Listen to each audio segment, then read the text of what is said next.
प्यार एक ऐसा एहसास है जिसकी मांग को ठुकराने की हिम्मत किसी में नहीं होती।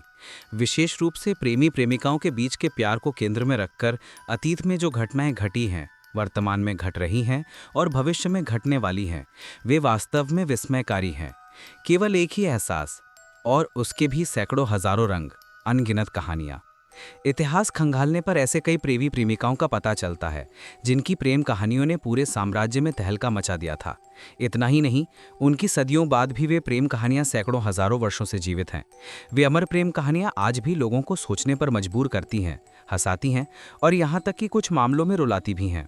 इतिहास के पन्नों में जगह पाने वाली ऐसी ही कुछ असाधारण प्रेम कहानियों को आज इस लेख में प्रस्तुत किया गया है। एंटनी और क्लियोपैट्रा। भले ही क्लियोपैट्रा को कई बार सिल्वर स्क्रीन पर काफ़ी खूबसूरत दिखाया गया है, लेकिन प्राचीन स्रोतों के अनुसार वह एक साधारण महिला जैसी दिखती थीं। हालांकि उनका एक आकर्षक व्यक्तित्व था जो आसपास के सभी लोगों को मंत्रमुग्ध कर देता था। जब ईसा पूर्व 44 में जूलियस सीजर की हत्या हुई, तब क्लियोपैट्रा उनकी उपपत्नी थीं। बाद में गायूस ऑक्टेवियन यानी सीजर का परपोता, मार्कस लेपिडस एक सेनापति और मार्क एंटनी एक जनरल और रोमन राजनेता, इन तीनों ने मिलकर रोम पर शासन किया। एंटनी एक साथ क्लियोपैट्रा और मिस्र के साथ दोस्ती का संबंध बनाना चाहते थे, लेकिन क्लियोपैट्रा से मिलने के बाद सब कुछ गड़बड़ हो गया। धीरे धीरे वे उनके प्रति आकर्षित हो गए और क्लियोपैट्रा ने भी जवाब दिया। इस प्रकार इतिहास को हिला देने वाली एक प्रेम कहानी शुरू हुई। उनके इस प्यार से राजनीतिक क्षेत्रों में भी अच्छे परिणाम मिले। क्लियोपैट्रा के पास दौलत थी, एंटनी के पास ताकत। रोम से मिस्र पर कोई सैन्य हमला ना हो, इसका ध्यान एंटनी रखते थे। वहीं क्लियोपैट्रा एंटनी की सेना के लिए धन उपलब्ध कराती थीं। उधर रोम के तीनों शासकों के बीच अक्सर लड़ाई होती रहती थी। आपसी शांति स्थापित करने के उद्देश्य से एंटनी ने पहले ही ऑक्टेवियन की बहन से शादी कर ली थी, लेकिन एंटनी और क्लियोपैट्रा के बीच के प्रेम को उनकी वर्तमान पत्नी और ना ही ऑक्टेवियन, दोनों में से कोई भी स्वीकार नहीं कर पा रहा था। इसलिए ऑक्टेवियन ने सीधे रोमन सेनेट में शिकायत की। ये बताया कि एंटनी को कठपुतली बनाकर शासन वास्तव में क्लियोपैट्रा चला रही हैं। मार्क एंटनी इस आरोप को बर्दाश्त नहीं कर सके। उन्होंने भी मुंह पर कह दिया कि वह ऑक्टेवियन की बहन को तलाक देकर क्लियोपैट्रा से शादी करने जा रहे हैं। अपने बहनोई की ऐसी बातों से ऑक्टेवियन का खून खौल उठा। उन्होंने तुरंत इस जोड़े के खिलाफ युद्ध की घोषणा कर दी। ईसा पूर्व 31 की बात है। उस साल पश्चिम ग्रीस में एक्टियम का युद्ध हुआ। ऑक्टेवियन के बेड़े से एंटोनी क्लियोपैट्रा की संयुक्त सेना हार गई। इसके बाद वे भागकर मिस्र चले गए। वहां दोनों सेनाओं का अंतिम रूप से आमना सामना हुआ। युद्ध के एक चरण में कोई एंटनी के पास झूठी खबर लेकर आया। उन्हें बताया गया कि क्लियोपैट्रा ने आत्महत्या कर ली है। अपनी प्रेमिका की ऐसी मौत की खबर से वे पूरी तरह टूट गए। जिसके लिए इतना कुछ किया, जब वही नहीं रही तो जीकर क्या फ़ायदा। ये सोचकर रोमन जनरल मार्क एंटनी ने अपनी कमर में तलवार घोंपकर आत्महत्या कर ली। वास्तविक सत्य यह है कि क्लियोपैट्रा को तब बंदी बना लिया गया था। प्रेमी ने आत्महत्या कर ली है सुनकर वे भी बुरी तरह टूट गईं। इसके बाद उनकी मृत्यु कैसे हुई, इसे लेकर कई किंवदंतियां प्रचलित हैं। इनमें जहरीला मरहम या नाक का उपयोग करके आत्महत्या करने की बात अधिक आई है।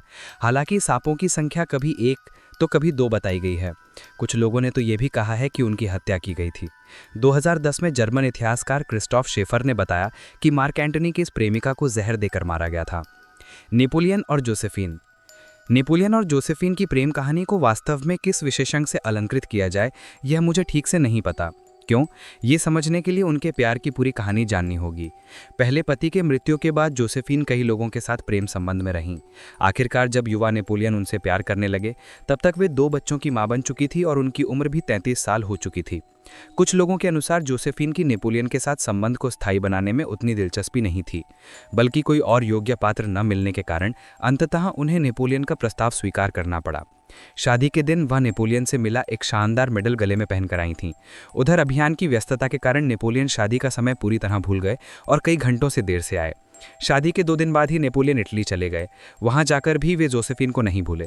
वे नियमित रूप से अपनी पत्नी को प्रेम से भरे पत्र लिखते थे, लेकिन जोसेफिन के लिए भावनाओं का शायद उतना महत्व नहीं था, इसलिए वह नियमित रूप से पत्रों का जवाब नहीं देती थीं।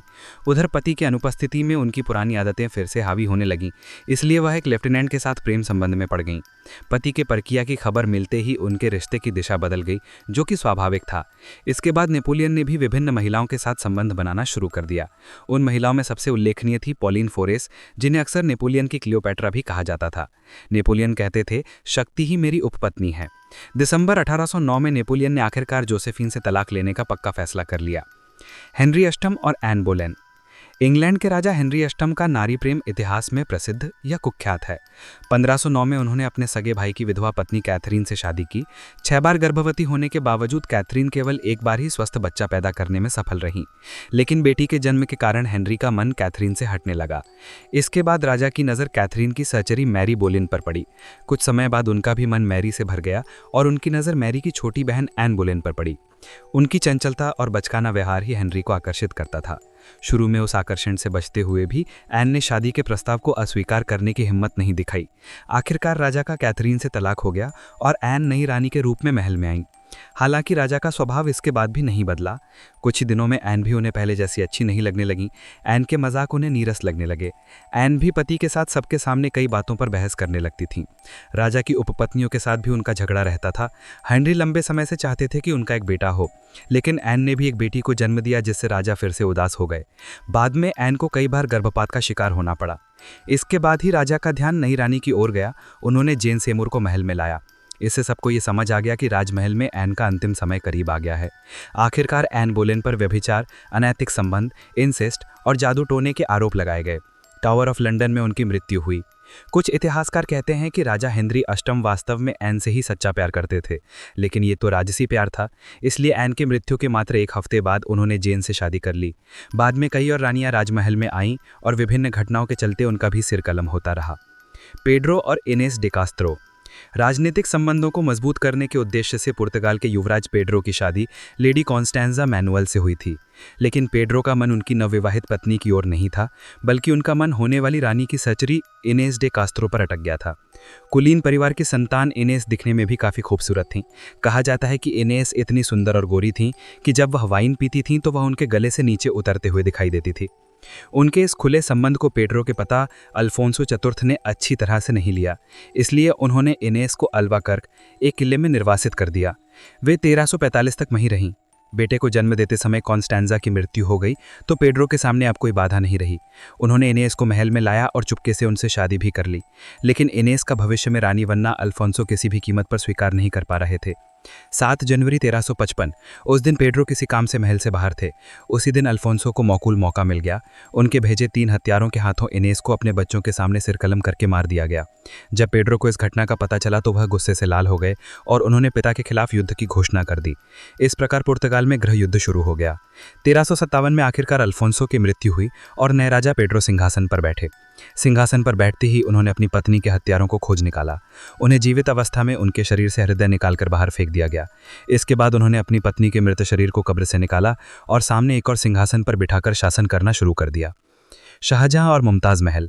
क्या आप शहंशाह अल सुल्तान अल अज़ाम वल खाकान अल मुकर्रम मालिकुल सल्तनत आला हज़रत अबुल मुज़फ़्फ़र शहाब उद्दीन मोहम्मद शाहजहान साहिब अल किराने सानी बादशाह गाजी ज़िलुल्लाह फ़िरदौस आशियानी शहंशाह सल्तनत उल हिंदिया वल मुग़लिया को जानते हैं? सम्राट के रूप में यही शाहजहां की उपाधि थी।